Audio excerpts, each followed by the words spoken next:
Hello. Please hit like button and subscribe my channel.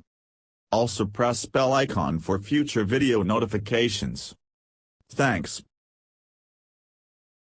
Since element 99, Einsteinium, was discovered in 1952 at the Department of Energy's Lawrence Berkeley National Laboratory, Berkeley Lab, from the debris of the first hydrogen bomb. Scientists have performed very few experiments with it because it is so hard to create and is exceptionally radioactive.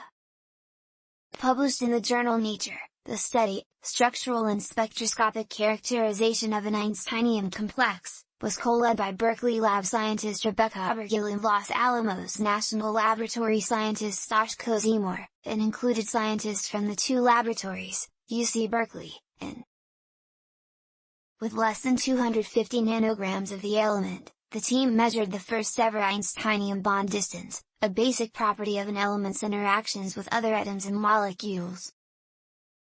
"There's not much known about Einsteinium," said Abergel, who leads Berkeley Lab's heavy element chemistry group and is an assistant professor in UC Berkeley's nuclear engineering department.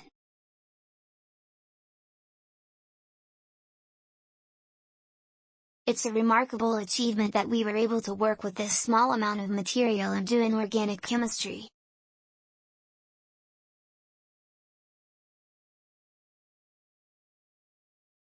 It's significant because the more we understand about its chemical behavior, the more we can apply this understanding for the development of new materials or new technologies, not necessarily just with Einsteinium, but with the rest of the actinides too. And we can establish trends in the periodic table." Short-lived and hard to make, Abergel and her team used experimental facilities not available decades ago when Einsteinium was first discovered, the molecular foundry at Berkeley Lab and the Stanford Synchrotron Radiation Light Source, SSRL at SLAC. But first, getting the sample in a usable form was almost half the battle. "This whole paper is a long series of unfortunate events," she said wryly.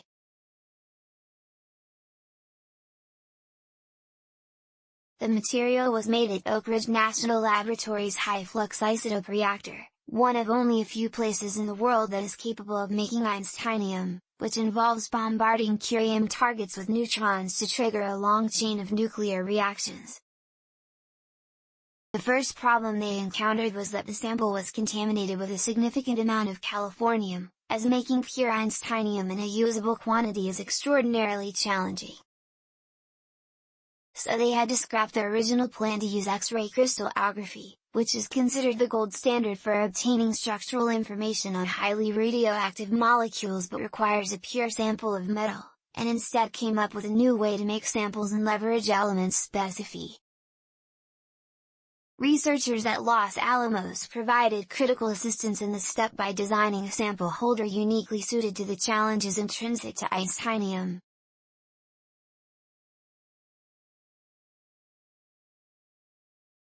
Then, contending with radioactive decay was another challenge.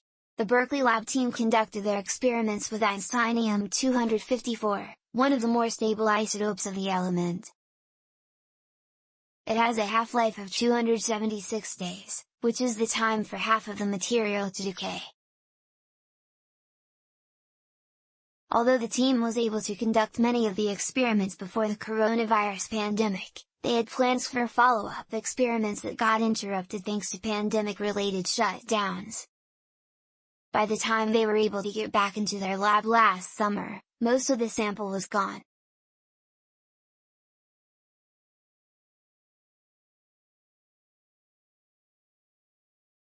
Bond distance and beyond still, the researchers were able to measure a bond distance with Einsteinium and also discovered some physical chemistry behavior that was different from what would be expected from the actinide series, which are the elements on the bottom row of the periodic table. Determining the bond distance may not sound interesting, but it's the first thing you would want to know about how a metal binds to other molecules. What kind of chemical interaction is this element going to have with other atoms and molecules? Abergel said.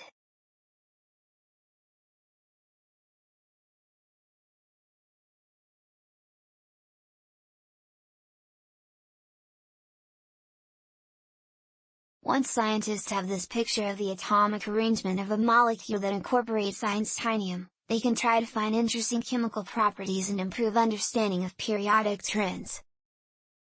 By getting this piece of data, we gain a better, broader understanding of how the whole actinide series behaves.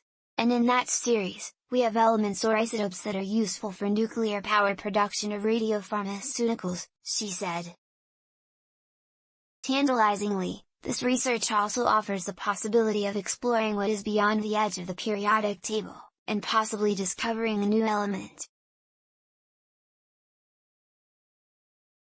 We're really starting to understand a little better what happens toward the end of the periodic table, and the next thing is, you could also envision an Einsteinium target for discovering new elements, Abergel said. Similar to the latest elements that were discovered in the past 10 years, like tennessine, which used the berkelium target, if you were to be able to isolate enough pure Einsteinium to make a target, you could start looking for other elements and get closer to the theorized island of stability, W. Study co-authors are Corey Carter, Catherine Shield, Kurt Smith, Leticia Neto-Sanchez, Tracy Mattox, Leanne Moreau, and Corwin Booth of Berkeley Lab, Zachary Jones and Stosh Kozimor of Los Alamos National Laboratory, and Jennifer Wacker and Karen Knope of Georgetown University. The research was supported by the DOE Office of Science.